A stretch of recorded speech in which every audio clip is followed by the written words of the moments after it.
दोस्तों नमस्कार। शिक्षा मनोविज्ञान में का शिक्षा के क्षेत्र में क्या महत्व है, ये हमारे वस्तुनिष्ठ प्रश्न चल रहे थे जो टीईटी सीटीईटी सुपर टेट के लिए बहुत ही आपके लिए इम्पोर्टेंट क्वेश्चन है। तो आइए आगे सीरीज को बढ़ाते हैं। क्वेश्चन है, शिक्षा मनोविज्ञान की वह शाखा है जो सीखने तथा सिखाने की प्रक्रिया का अध्ययन करती है। इस परिभाषा को किसने दिया है? शिक्षा मनोविज्ञान की वह शाखा है जो सीखने तथा सिखाने की प्रक्रिया का अध्ययन करती है। Crow and crow, Skinner, James driver, Thorndike. तो इसका आंसर है स्किनर। किसने कहा दोस्तों? स्किनर ने।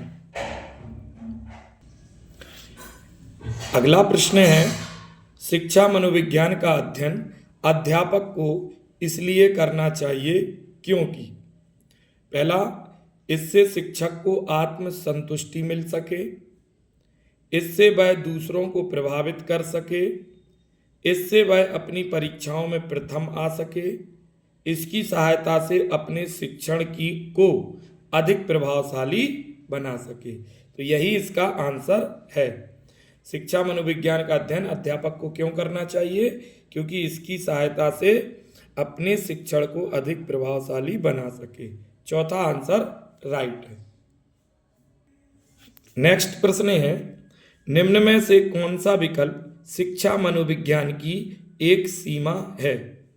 बाल विकास की विभिन्न अवस्थाओं का ज्ञान, दूसरा कक्षा की समस्याओं का समाधान, तीसरा बाल केंद्रित शिक्षा और चौथा व्यक्तिगत भिन्नताओं की समस्या। तो इसका चौथा आंसर सही है। मनोविज्ञान की एक सीमा कहाँ तक है? व्यक्तिगत विभिन्नताओं की समस्या। नेक्स्ट प्रश्न है, शिक्षा मनोविज्ञान अधिक बल देता है, मतलब शिक्षा मनोविज्ञान किस पर अधिक बल देता है? शिक्षक केंद्रित शिक्षा पर, छात्र केंद्रित शिक्षा पर, पाठ्यचर्या केंद्रित शिक्षा पर और चौथा विद्यालय केंद्रित शिक्षा पर। तो इसका आंसर है छात्र केंद्रित शिक्षा पर। आज की जो शिक्षा है वो बाल केंद्रित है, तो शिक्षा मनोविज्ञान किस पर ज्यादा बल देता है? छात्र केंद्रित शिक्षा पर। अगला प्रश्न है, शिक्षा मनोविज्ञान की विषय वस्तु निम्न में से किन मुख्य कारकों की ओर प्रोत घूमती है? ओतप्रोत घूमती है। पहला, शिक्षार्थी एवं अधिगम अनुभव, दूसरा शिक्षक एवं अधिगम प्रक्रिया, चौथा अधिगम परिस्थितियां और चौथा सही विकल्प सही है। सभी विकल्प सही हैं, तो ये सही है आपका। शिक्षा मनोविज्ञान की विषय वस्तु किन कारकों के ओतप्रोत है? तो शिक्षार्थी एवं अधिगम अनुभव के, शिक्षक एवं अधिगम प्रक्रिया के और अधिगम परिस्थितियां। ये तीनों ऑप्शन सही हैं। इसका चौथा आंसर होगा ये सभी विकल्प सही है। नेक्स्ट प्रश्न है, निम्नलिखित में से कौन सा कथन शिक्षा मनोविज्ञान के अर्थ को सबसे अधिक सही ढंग से प्रकट करता है? शिक्षा मनोविज्ञान का अर्थ सबसे अच्छे तरीके से कौन सा बताता है? पहला, यह व्यक्ति के मन के अध्ययन का विज्ञान है, दूसरा यह व्यक्ति के अनुभवों का विज्ञान है, तीसरा इसका संबंध केवल व्यक्ति की सामाजिक प्रक्रियाओं से है और चौथा यह शिक्षा को मनोवैज्ञानिक आधार प्रदान करता है। तो इसका आंसर जो है दोस्तों वो चौथा होगा, यह शिक्षा को मनोवैज्ञानिक आधार प्रदान करता है। अगला प्रश्न है, वर्तमान में शिक्षा मनोविज्ञान का अध्ययन विषय है चेतना, मस्तिष्क, मानव व्यवहार, आत्मा। तो शिक्षा मनोविज्ञान का विषय क्या है? मानव व्यवहार। तीसरा ऑप्शन सही है इसका। नेक्स्ट प्रश्न है, शिक्षा मनोविज्ञान की प्रकृति वैज्ञानिक है क्यों? तो इसका आंसर जो होगा, शैक्षिक वातावरण के अधिगमकर्ता के व्यवहार का वैज्ञानिक विधियों के माध्यम से अध्ययन किया जाता है। तीसरा आंसर बिल्कुल सही है। शिक्षा मनोविज्ञान की प्रकृति वैज्ञानिक है। क्यों? क्योंकि शैक्षिक वातावरण के अधिगमकर्ता के व्यवहार का वैज्ञानिक विधियों के माध्यम से अध्ययन किया जाता है। Is right answer. नेक्स्ट प्रश्न है, एक शिक्षा मनोवैज्ञानिक कार्य करता है। एक शिक्षा मनोवैज्ञानिक कार्य करता है विद्यार्थियों के व्यवहार को केंद्र में रखकर, सिर्फ कक्षा कक्ष में नहीं। अगला विकल्प है, विभिन्न स्तरों पर बच्चों के साथ, व्यक्तिगत रूप से बच्चों के समूह में, माता पिता के साथ एवं संगठनात्मक स्तर पर। ये भी ठीक नहीं। सिर्फ विशेष शैक्षिक आवश्यकता वाले बच्चों के साथ, ये आपका सही है।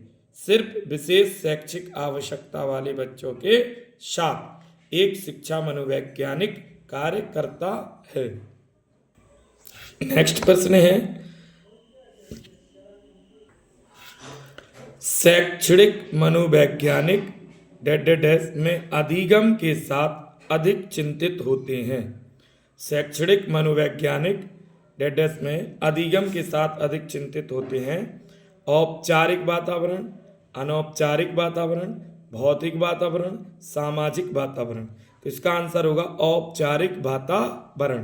पहला आंसर सही है। शैक्षिक मनोवैज्ञानिक औपचारिक वातावरण में अधिगम के साथ अधिक चिंतित होते हैं। पहला आंसर राइट है। शैक्षणिक मनोविज्ञान खालिस्तान के माध्यम से शिक्षा में योगदान देता है। शैक्षणिक मनोविज्ञान खालिस्तान के माध्यम से शिक्षा में योगदान देता है। विद्यार्थियों की समस्याओं को समझने में, दूसरा शिक्षक की समस्याओं को समझने में, तीसरा पाठ्यक्रम को समझने में, चौथा शैक्षणिक समस्याओं को समझने में। तो इसका आंसर चौथा होगा, शैक्षणिक समस्याओं को समझने में। नेक्स्ट, बाल अभिकेंद्रित शिक्षा विज्ञान का निम्न अर्थ क्या है। बाल अभिकेंद्रित शिक्षा विज्ञान का निम्न अर्थ क्या है।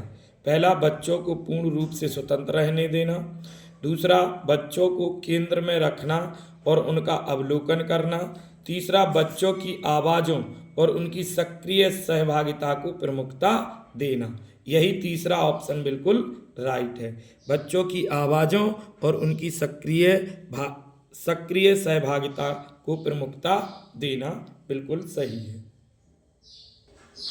नेक्स्ट प्रश्न है, मिराम्बिका निशुल्क प्रगति शिक्षा की अवधारणा पर आधारित स्कूल का समर्थन इनके द्वारा किया गया। मिराम्बिका निशुल्क प्रगति शिक्षा की अवधारणा पर आधारित स्कूल का समर्थन इनके द्वारा किया गया।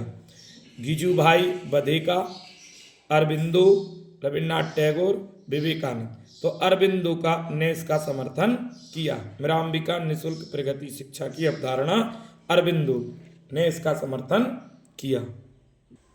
नेक्स्ट, शैक्षणिक मनोविज्ञान का ज्ञान शिक्षक को सक्षम बनाता है कि वे, शैक्षणिक मनोविज्ञान का ज्ञान शिक्षक को सक्षम बनाता है कि वे विद्यार्थियों का बेहतर मूल्यांकन करें, विद्यार्थियों को अनुशासित करें, विद्यार्थियों को बेहतर समझें, पाठ्यक्रम को बेहतर ढंग से पढ़ाएं। तो तीसरा ऑप्शन बिल्कुल सही है, विद्यार्थियों को बेहतर समझें। नेक्स्ट प्रश्न है, निम्नलिखित में से कौन सा शिक्षा मनोविज्ञान की प्रकृति को सबसे उपयुक्त रूप से प्रदर्शित करता है। धनात्मक विज्ञान, नियामक विज्ञान और व्यवहारगत विज्ञान। तो ये आपका जो है पहला और तीसरा बिल्कुल सही है। धनात्मक विज्ञान और व्यवहारगत विज्ञान शिक्षा मनोविज्ञान की प्रकृति को प्रदर्शित करता है। ए और सी इज राइट आंसर।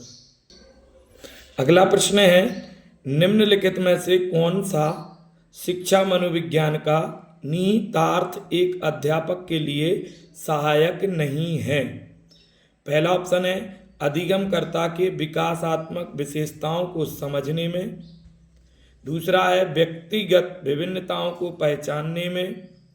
तीसरा है कक्षा की समूह गतिशीलता को जानने में। और चौथा है अधिगम की अभिक्षमता बढ़ाने में। तो ये आपका जो है शिक्षा मनोविज्ञान के लिए, अध्यापक के लिए सहायक नहीं है अधिगम की अभिक्षमता बढ़ाने में। बाकी ये तीनों सही है, पहला, दूसरा और तीसरा। अधिगमकर्ता की विकासात्मक विशेषताओं को समझने में, व्यक्तिगत विभिन्नताओं को पहचानने में, कक्षा की समूह गतिशीलता को जानने में, ये तीनों राइट हैं। और अगला प्रश्न है जो आज का लास्ट है, 10 मिनट में 20 प्रश्न शिक्षा मनोविज्ञान बाल विकास के।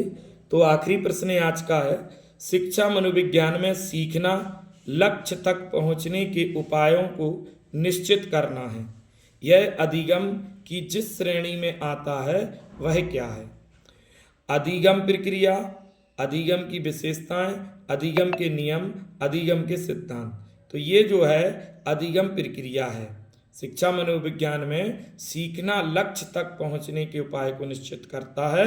यह अधिगम की किस श्रेणी में? अधिगम प्रक्रिया में आता है। तो दोस्तों, वीडियो अगर आपको पसंद आया है तो लाइक करें, सब्सक्राइब करें, कमेंट करें और बेल आइकन जरूर दबाएं, जिससे आपको नई वीडियो आपके पास तुरंत पहुंचे।